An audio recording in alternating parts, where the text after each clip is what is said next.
आप सब जो है तैयार हो जाइए क्योंकि क्लास जो है स्टार्ट हो गया है। तो आज हम लोग बात करेंगे एनसीईआरटी मैथ से चैप्टर नंबर 2 है जिसका नाम है पॉलिनोमियल, और इसमें पढ़ना है एक्सरसाइज 2.1 का इंट्रोडक्शन, ठीक है। और चैप्टर नंबर 1 का बात करें तो वो हम लोग बहुत अच्छे से पढ़ चुके हैं, उसमें कहीं से कोई दिक्कत नहीं था। 1 बाय 1 क्वेश्चन करे हैं इंट्रोडक्शन के साथ और एग्जाम्पल भी करे हैं, तो बहुत मजे में पढ़े हैं। अगर आप नहीं पढ़े होंगे उस चीज को तो हम उसका इंट्रोडक्शन और सॉल्यूशन विद एग्जांपल मतलब सारा हम दे देंगे, एक प्लेलिस्ट बना करके हम आपको दे देंगे और आप उस चीज को देखिए। और उसके बाद जो है नेक्स्ट चैप्टर जो है पॉलिनोमियल उसको पढ़िए, ठीक है। तो चैप्टर का नाम ही पॉलिनोमियल है, तो इसमें सबसे पहले हम लोग जान लेंगे कि पॉलिनोमियल होता क्या है। और आप लोग 9th क्लास में भी पढ़ चुके होंगे बहुत अच्छे तरीके से कि पॉलिनोमियल क्या होता है, और डिफिनीशन पढ़े होंगे, एग्जाम्पल पढ़े होंगे, फिर टाइप्स ऑफ पॉलिनोमियल पढ़े होंगे, ठीक है। तो यहाँ भी पढ़ते हैं, थोड़ा थोड़ा रिकॉल करते हैं यहाँ पर भी। और उसके बाद जो है मेन टॉपिक पे हम लोग बात करेंगे एक्सरसाइज 2.1 का इंट्रोडक्शन। और इस तो सबसे पहले स्टार्ट करते हैं इसमें पॉलिनोमियल क्या होता है। तो हिंदी में इसको बहुपद कहते हैं, ठीक है।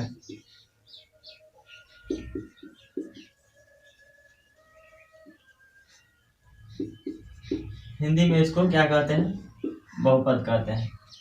तो बहुपद देखिए, आप लोग क्लास 9th में पढ़े होंगे कि मतलब कि ऐसा बीजीय व्यंजक, अब बीजीय व्यंजक का ही रूप होता है बहुपद। तो ऐसा बीजीय व्यंजक जिसका जो घात होगा वो ऋणात्मक पूर्णांक में ना होकर के वो धनात्मक पूर्णांक में होगा, वही बहुपद कहलाएगा। जैसे जैसे आप देख लीजिए 2x पावर 3 प्लस 7x। तो यहाँ पर देखिए चर का घात देखिए, आप यहाँ पर आपको चर अचर आप समझ में आ रहा होगा, x जो है चर है और इसका घात देखिए पावर वो 3 है। तो 3 क्या है, धनात्मक पूर्णांक है, तो इसका मतलब ये जो होगा ये क्या होगा, बहुपद होगा। ये क्या होगा, बहुपद होगा। फिर हम बात करते हैं 2x प्लस 2। तो ये भी क्या है, इसमें चर का घात क्या है, 1 है, और 1 क्या है, धनात्मक पूर्णांक है, इसका मतलब ये भी क्या है, बहुपद है। तो इसका सीधा सा परिभाषा होता है कि ऐसा बीजीय व्यंजक, हम यहाँ पर लिखते हैं कि ऐसा बीजीय व्यंजक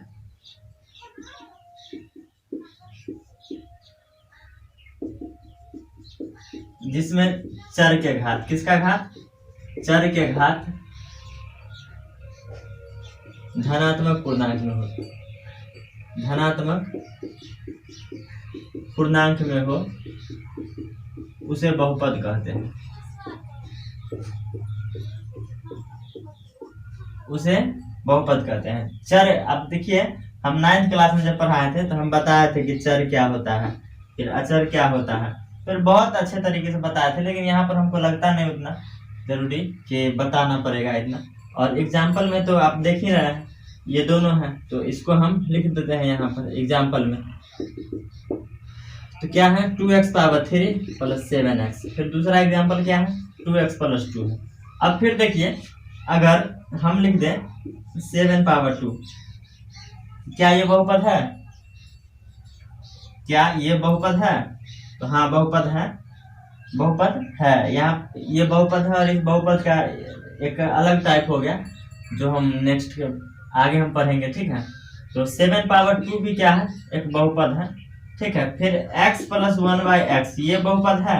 अब देखिए यहाँ पर चर का घात 1 है और यहाँ पर भी 1 है, लेकिन ये 1 है नहीं, ये x पावर 1 है और प्लस ये क्या है, x पावर माइनस 1 है, ठीक है। तो ये x पावर माइनस 1 हो गया, मतलब 1 बाय एक्स का वैल्यू जो होगा ये x पावर माइनस 1 होगा, इसलिए ये क्या है, बहुपद नहीं है, तो इसको हम बहुपद में नहीं लिखेंगे। और फिर x पावर 3 और y पावर 2, ये सारा क्या है, बहुपद है, हम इत्यादि लिख सकते हैं, ठीक है, इत्यादि लिख सकते हैं। आप सीधी सी बात समझ जाइए कि चर का जो घात होगा वो धनात्मक पूर्णांक में होंगे, ठीक है। चर का घात क्या होगा, धनात्मक पूर्णांक में होगा।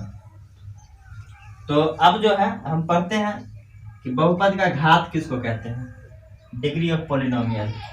अब बहुपद पढ़ लिए, अब पढ़ते हैं बहुपद का घात किसको कहते हैं। तो बहुपद का घात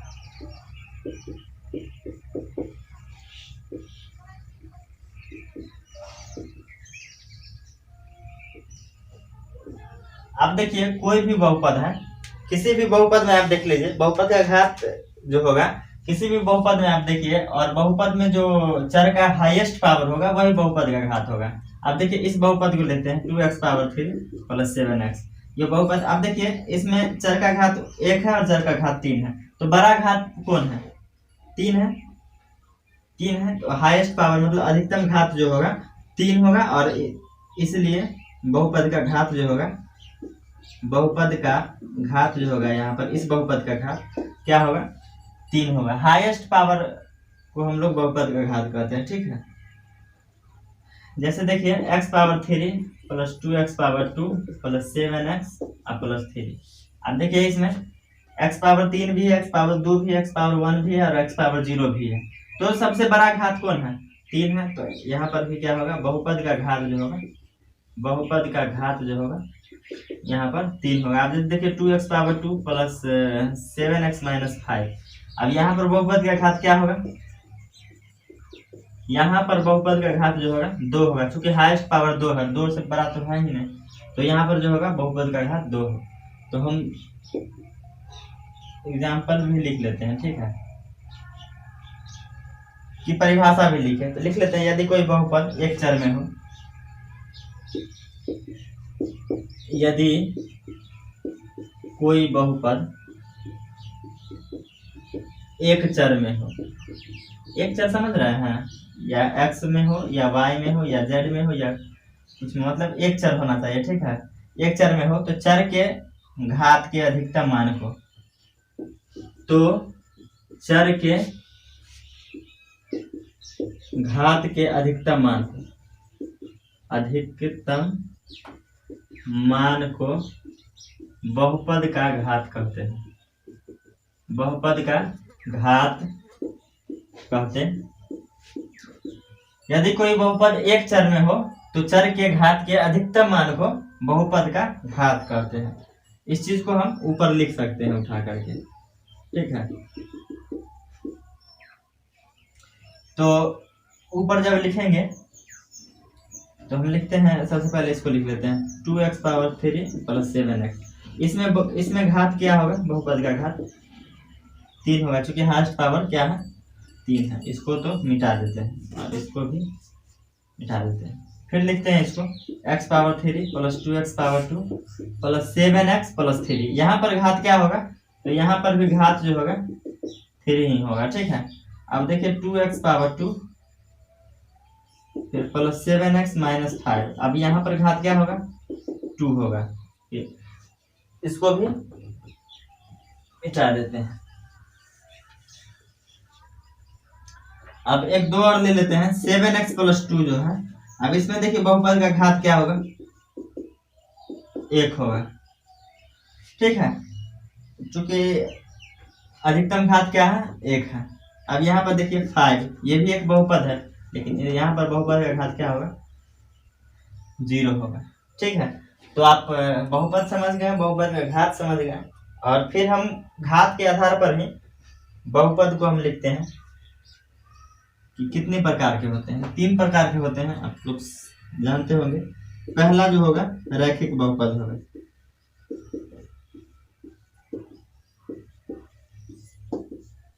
लीनियर पॉलिनोमियल रैखिक बहुपद होगा, ठीक है। रैखिक बहुपद किसको कहेंगे?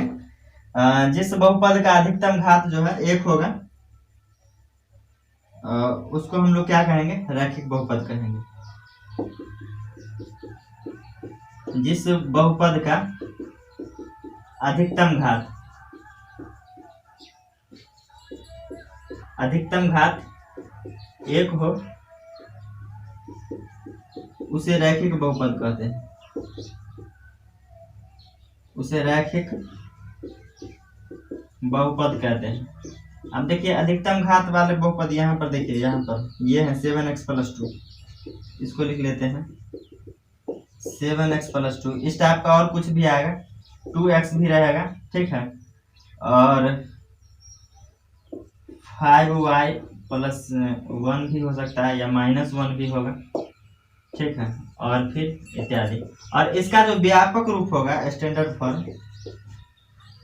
थोड़ा सा ठीक से लिख देते हैं।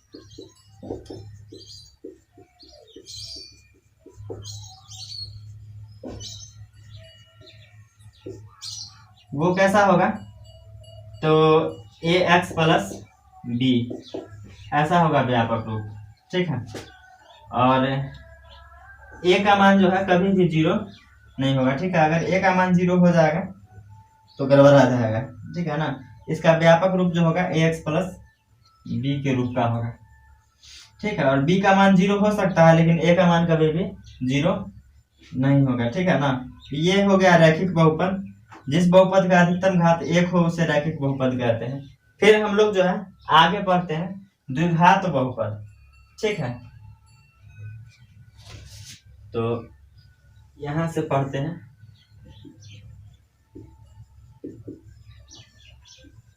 द्विघात बहुपद। अधिकतम 2 घात वाले बहुपद को द्विघात बहुपद कहेंगे, ठीक है। अधिकतम 2 घात वाले बहुपद को द्विघात बहुपद कहेंगे। तो लिखते हैं जिस बहुपद का अधिकतम घात 2 हो, जिस बहुपद का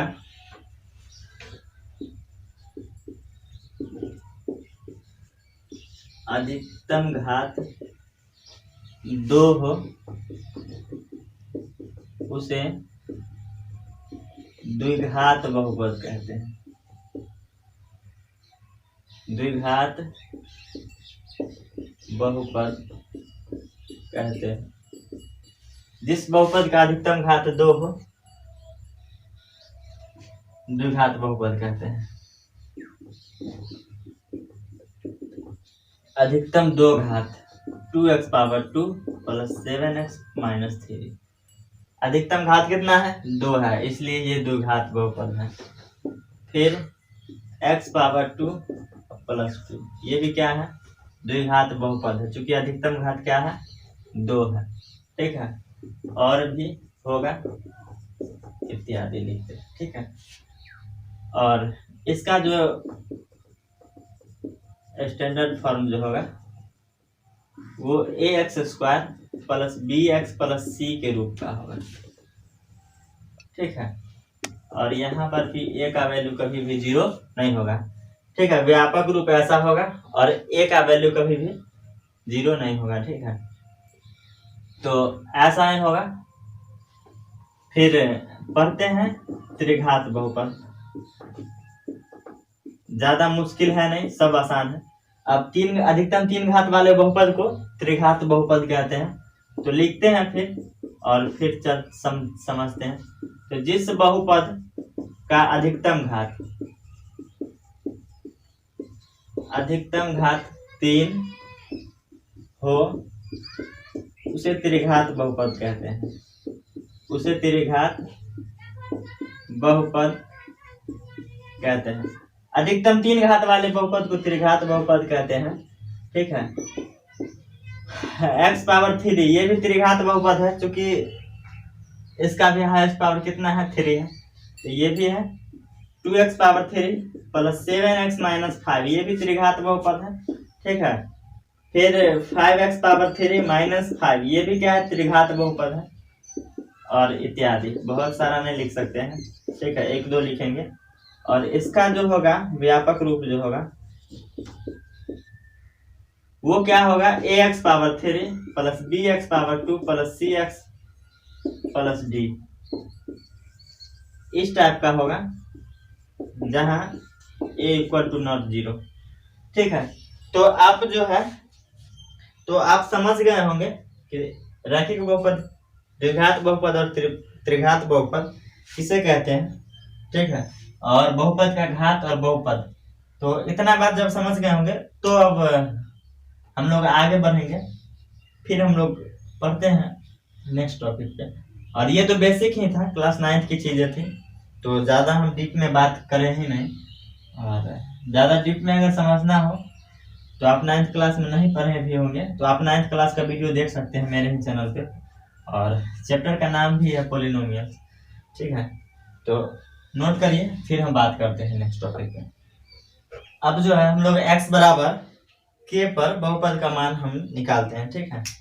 तो देखिए x बराबर k पर बहुपद का मान जो होगा,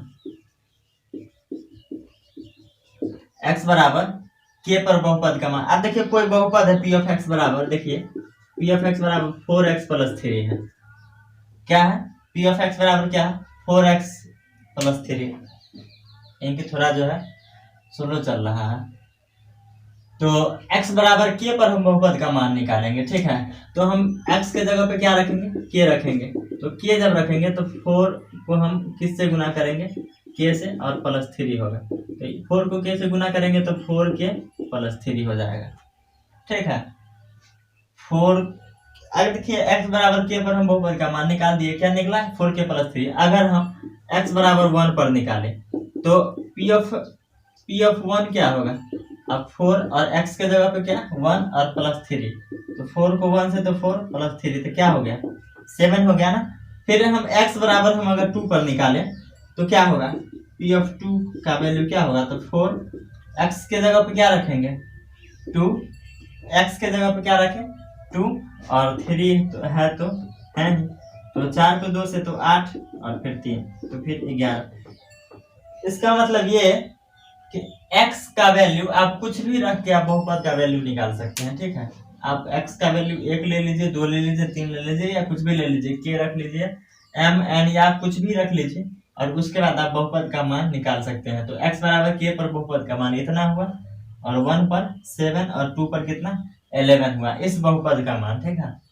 तो अब जो है हम जो है नेक्स्ट टॉपिक जो पढ़ेंगे बहुपद का शून्य, बहुत ही आसान टॉपिक है, और आप 9th क्लास में भी पढ़े होंगे, लेकिन यहाँ पर भी समझिए बहुपद का शून्य होता क्या है।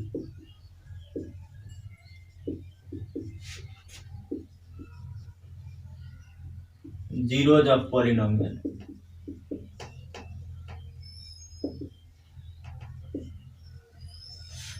बहुपद का शून्य, अब मान लीजिए ये बहुपद है p ऑफ x जो है 4x प्लस 3। ये क्या है एक बहुपद है, आपके सामने में है, बोर्ड पर है, ये बहुपद है। अब देखिए हम यहाँ पर बहुपद का वैल्यू निकाले हैं, तो x लिए तो 4k प्लस 3 आ गया, फिर हम 1 लिए तो कितना आ गया 7 आ गया, और फिर हम 2 लिए तो 11 आ गया। इसका मतलब अगर हम 3 लेते हैं, x बराबर अगर 3 लेंगे तो p ऑफ 3 तो 4 गुना 3 या प्लस 3 4 दिया 12 3 कितना होगा 15 हो गया। इसका मतलब डिफरेंट मान आ रहा है जब x का वैल्यू हम चेंज कर रहे हैं, तो ठीक है। तो हम x का हम ऐसा कौन सा वैल्यू ले जो इस बहुपद को जो है 0 बना देगा, और जब इस बहुपद को 0 बना देगा तो वही वैल्यू जो होगा बहुपद का क्या होगा शून्य होगा। तो अब तो क्या है कि समस्या बहुत बड़ा हो गया, तो आपको ऐसा लगता होगा कि हम एक एक वैल्यू लेकर के चेक करेंगे कि ऐसा मतलब कौन सा मान पे जो है बहुपद का जो मान होगा वो 0 आ जाएगा। तो नहीं, ऐसा नहीं करेंगे, करते कुछ ऐसा है कि ये जो बहुपद है इसको लिखते हैं 4x प्लस 3, और ये बहुपद को हम लिख लिए और इसको हम 0 के इक्वल लिख दिए, क्योंकि हमको 0 लाना है। तो 4x और ये प्लस 3 है तो माइनस 3 हो जाएगा, और x बराबर माइनस 3 और ये गुना में है तो नीचे आ जाएगा। तो x का जो है ये जो है माइनस 3/4 जो है यही शून्य है। अब कैसे, तो इसको चेक करते हैं। तो हम देखिए p ऑफ x में 4x प्लस 3 जो है हम माइनस 3/4 रखेंगे, ठीक है। तो 4x माइनस 3/4 और प्लस, अब देखिए 4 से 4 कट गया, माइनस 3 और प्लस 3 क्या आ गया 0 आ गया। मतलब यही जो मान है x का बहुपद को 0 बनाता है। इसका मतलब ये कि बहुपद का शून्य जो होगा क्या होगा माइनस 3/4। तो हम इसको जो है भाषा में कैसे लिखें, लिखते हैं किसी बहुपद में उपस्थित चर का वह मान, यहाँ से लिखते हैं किसी बहुपद में उपस्थित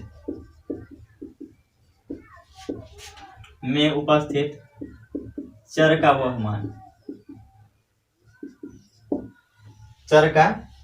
वह मान, जिस बहुपद में प्रतिस्थापित करने पर बहुपद शून्य हो जाए, जिस बहुपद में प्रतिस्थापित करने पर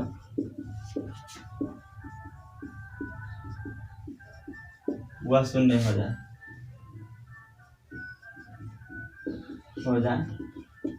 उसे बहुपद का शून्य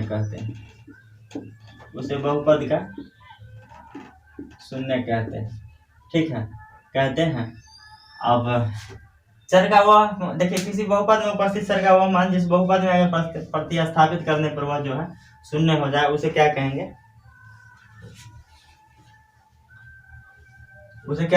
बहुपद का शून्य कहेंगे। तो इस तरीके से हम बहुपद का शून्य निकाल सकते हैं, ठीक है। तो अदर और एग्जाम्पल में आप इस चीज को लिख लीजिए। और ये तो है कि हम चेक कर रहे थे, ठीक है। इस तरीके से जो है शून्य निकाला जाता है। अब जो है मेन पॉइंट पे आएंगे, एक्सरसाइज 2 पॉइंट का इंट्रोडक्शन जो है